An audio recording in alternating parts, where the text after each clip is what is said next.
Hi Webby, it's Graham back again for the start of a new season, providing the very latest from Wrexham Football Club. Firstly, condolences from North Wales on the loss of Buster. While he's gone, I'm sure he'll never be forgotten.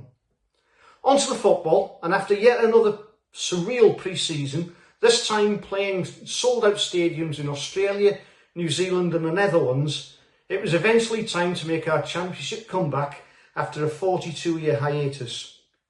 For me, nothing demonstrates the rise of Wrexham Football Club more than the fact that less than 3 years since our last visit to the Solents, in a 2-0 National League victory at Eastleigh, we found ourselves playing in front of 31,000 fans in an opening day championship curtain raiser shown live on Sky TV at nearby Southampton. The fixture computer has certainly not been kind to us, with a tough baptism into this league in our opening fixtures. But despite results so far not going our way, we've seen enough to suggest that the team Phil Parkinson is putting together can be competitive at this level. The big plus is we have created some good goal scoring opportunities in both our opening games. But already you can see that at this level, if you don't take your opportunities, you get punished. The increased speed of both player movement and thought is also very apparent at this level in comparison to League One.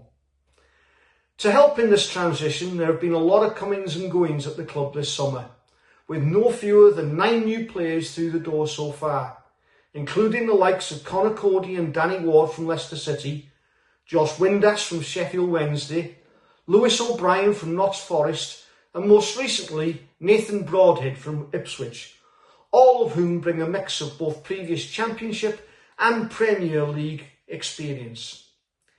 Indications are that it's likely to see a few more join that list before the transfer window closes, including defender Callum Doyle from Manchester City and a rumoured big surprise loan signing.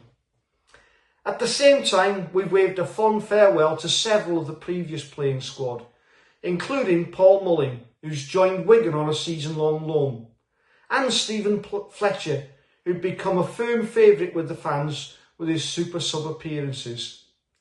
We wish them all the very best in their new ventures and thank each of them for the memories. In addition to the investment in the playing squad, the club is also investing heavily in the club infrastructure.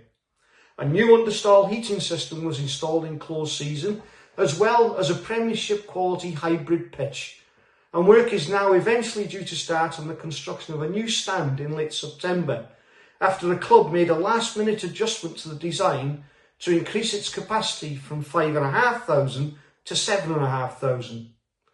Unfortunately, all this means that this season we will be playing in a 3-sided stadium, limiting attendances to less than 10,500, making it the smallest capacity in this league and no doubt disappointing many ticketless fans. Away from the racecourse, the club has recently announced the purchase of a local Cumbria Premiership ground that will become the new home of Wrexham women's team. New manager, ex-West Bromwich Albion ladies team head coach Jenny Sugarman, also joins Wrexham AFC women's team, who look to have a bright future ahead of them. Being the start of a new season, it would be wrong of me to finish without making some predictions for the season ahead. Though my exposure to many Championship clubs has been limited, my predictions for a top 6 finish would be Ipswich and Southampton, purely down to their recent Premiership experience and the financial muscle that parachute payments provide. Coventry, who really look to have found their mojo under Lampard. Middlesbrough, who despite losing Carrick still look strong. Birmingham, again due to a strong squad and the spending power to strengthen if needed. And my possible outsider would be West Brom, a side packed with promising young talent. However, I'm not bold enough to predict in which order they will finish. Despite our investment in the playing squad, it's fanciful to expect Wrexham to repeat the achievements of recent seasons. Most regular fans are happy to see consolidation in this league, and personally, I'd like to think a mid-table finish is not beyond us. Before ending today, I'd like to pay my tribute to Wrexham legend Joey Jones, who sadly passed away recently.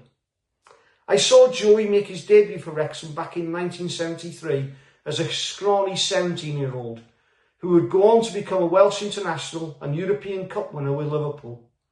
A lovely human being who will be sadly missed by everyone who ever had the privilege of meeting him.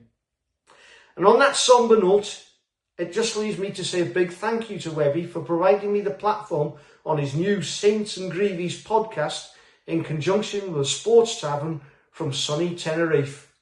As always, if you like what you hear and you like what you see, subscribe today. It's free on YouTube, bringing you the very latest sports chat and gossip. Bye for now.